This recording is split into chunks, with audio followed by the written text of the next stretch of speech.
मेरे दोस्तों, नाफरमान औलाद को विरासत से यानी वरासत से बेदखल करना यानी महरूम करना ये जायज़ है। तो एक भाई ने सवाल किया है कि एक आदमी अपनी ज़िंदगी में एक बेटे को तमाम जायदाद से क्या कर दिया, उसको बेदखल कर दिया, महरूम कर दिया, इसलिए कि वो बेटा माँ बाप की खिदमत नहीं करता बल्कि माँ बाप के साथ बुरा सलूक करता है। इसलिए माँ बाप क्या किया, उसको महरूम कर दिया, वरासत से महरूम कर दिया, विरासत से बेदखल कर दिया। तो क्या ये इस्लाम में जायज़ है कि नहीं? कुरान हदीस से बतलाइए। तो मेरे दोस्तों, इसका जवाब तो ये है कि देखो, इंसान जब मर जाता है तो उसके जायदाद में क्या होता है, उसके बेटे बेटियां सब वारिस हो जाता है, मालिक होता है। तो अगर कोई लड़का नाफरमान है, नाफरमान की वजह से उसको विरासत से महरूम करना, बेदखल करना ये जायज़ नहीं है, बिल्कुल जायज़ नहीं है। कि इसलिए कि अब्दुल्ला बिन उमर से रवायत है कि रसूलुल्लाह सल्लल्लाहु अलैहि वसल्लम ने फरमाया, ला तवारिसु अहलु मिल्लतैन शै, यानी दो मुख्तलिफ मज़हब वाले एक दूसरे की विरासत नहीं बन सकते, एक दूसरे की वारिस नहीं बन सकते। अगर बाप या बेटे दो मुख्तलिफ मज़हब, एक मुसलमान हो गया, दूसरा हिंदू हो गया या और कोई मज़हब में चला गया, तो इस हालत में एक दूसरे की वारिस नहीं बन सकता।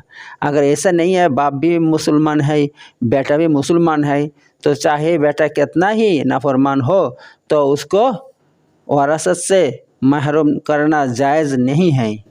क्योंकि हदीस में है, रसूल सल्लल्लाहु अलैहि वसल्लम ने फरमाया है, क्या फरमाया देखिए, ये दिलो बैना अबनाकुम बैना अबनाकुम, ये दिलो बैना अबनाकुम, 3 बार फरमाया कि तुम अपने बेटे को क्या करो, उनके साथ इंसाफ करो, अपने बेटों के दरमियान इंसाफ करो, 3 बार फरमाया।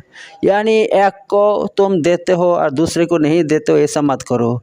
चाहे बेटा कितना नाफरमान हो, उसको विरासत से महरूम करना, बेदखल करना ये जायज़ नहीं है।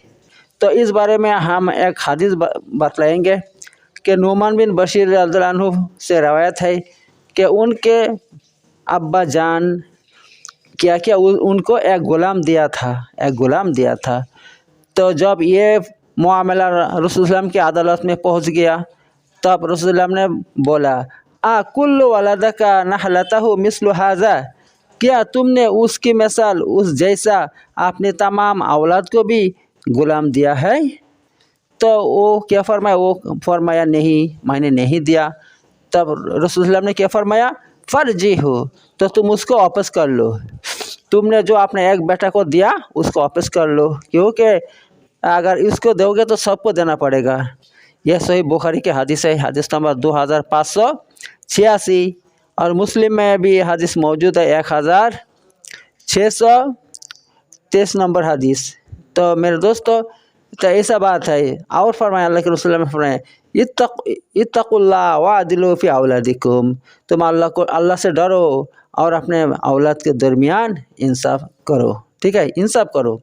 फराजा भी फी तिलका सदका, जब ऐसा बोला रसूल, तो मेरे बाप ने क्या किया, वो सदका जो किया था मुझे एक गुलाम, उसको वापस कर लिया। तो यह सही बुखारी की हदीस है, 2578 नंबर हदीस है, ठीक है। ये बात है, और मुस्नद अहमद में भी ये हदीस मौजूद है। तो ऐसा बात है मेरे दोस्तों। तो अल्लाह के रसूल ने ये माना कर दिया है कि अपना एक बेटा चाहे कितना नाफरमान हो, आप उसको वरासत से महरूम नहीं कर सकते, ठीक है।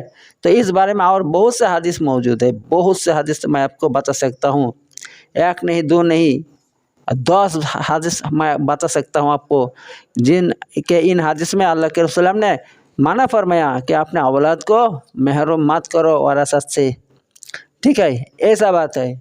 तो इससे यही पता चलता है कि इस्लाम में अपने तमाम बेटों के साथ वारसात क्या करना चाहिए, तकसीम करना चाहिए। और किसी को दोगे किसी को नहीं दोगे, ये जायज़ नहीं है, ये जायज़ नहीं है मेरे दोस्तों। अब ये दूसरी बात है कि एक औलाद अपने बाप को देखता नहीं है, उस वो नाफरमानी करता है, उसका हुक्म मानता नहीं है। अगर ऐसा करता है तो वो क्या करेगा, अल्लाह के पास जवाब देगा, अल्लाह उनका हिसाब लेगा। इसलिए आप ये नहीं कर सकते कि आप अपने एक औलाद को इस बना पर कि वो नाफरमान है इसलिए हम नहीं देंगे उनको, और साथ नहीं देंगे, तो ऐसा नहीं कर सकते आप, ठीक है।